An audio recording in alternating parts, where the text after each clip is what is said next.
It doesn't. Don't. Welcome everyone to the Cloud Parlor for our band and challenge book giveaway and our band book reading.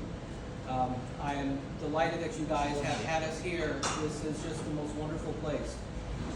This started the end of May.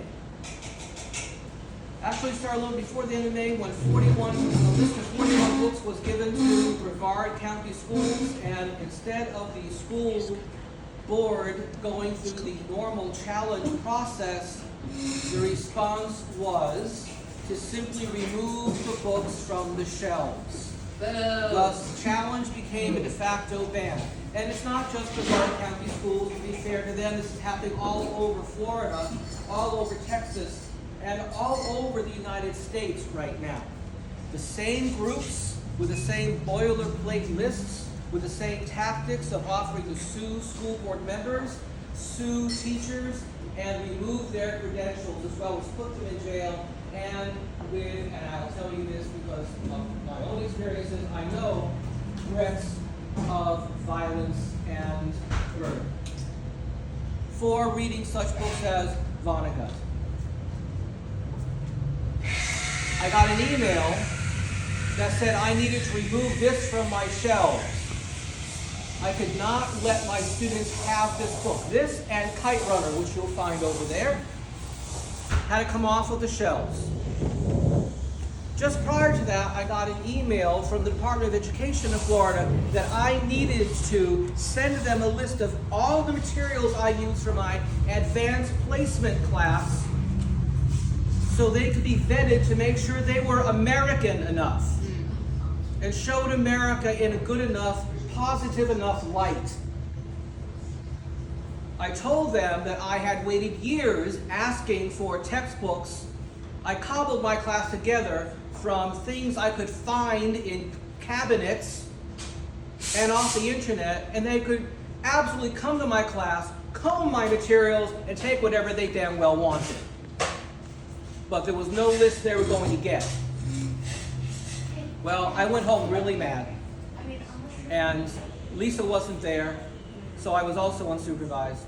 And I came up with a plan.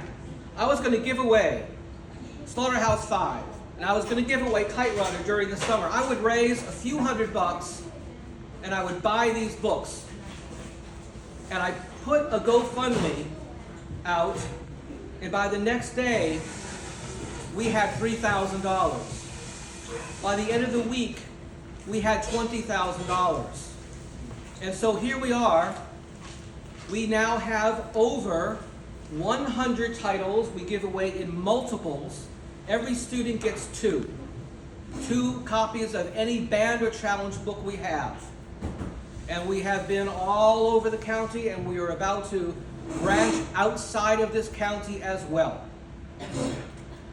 Our first partner in this was the Kurt Vonnegut Museum and Library, and they sent us almost 500 copies of Slaughterhouse 5. Sorry. Our second educational partner is the Zinn Education Project, and we have Howard Zinn's book over there, also one of our most banned books. We have been assisted by boxes of books from multiple publishers: Lakeside Press, Oni Press, Penguin Random House, because they understand while giving books away doesn't make them money immediately, a literate population certainly is necessary for them to have any future as a publisher.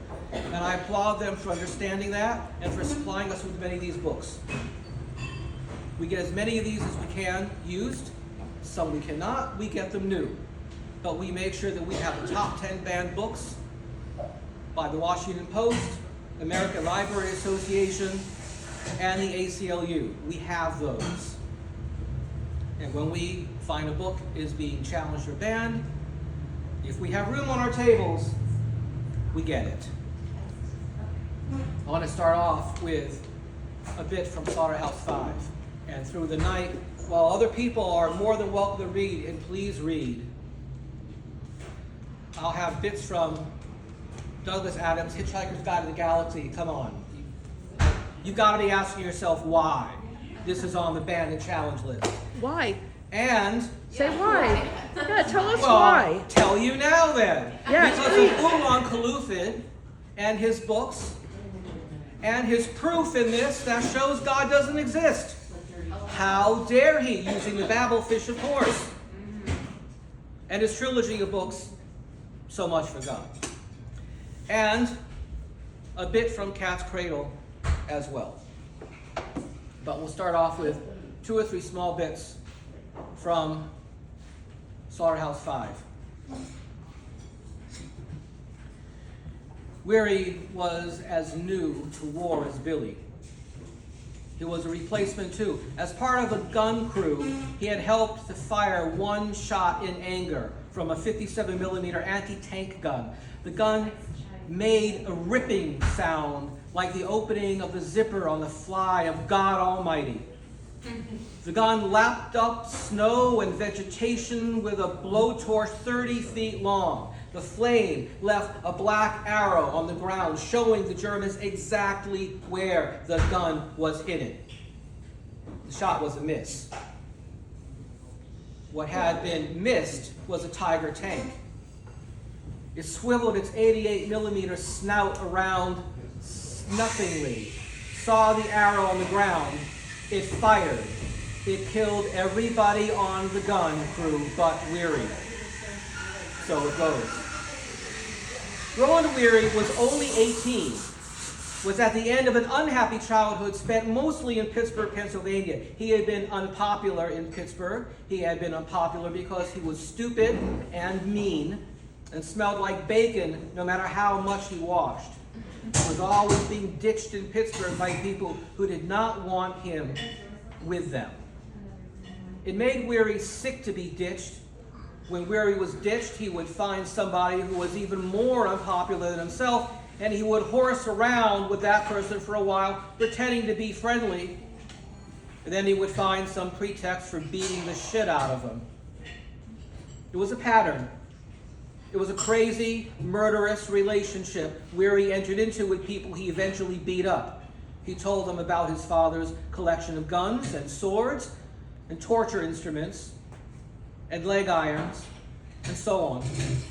Weary's father, who was a plumber, actually did collect such things, and his collection was insured for $4,000. He wasn't alone. He belonged to a big club composed of people who collected things like that. Leave a bit of this for later, and perhaps someone else might like to come up and share a bit from their favorite banned book.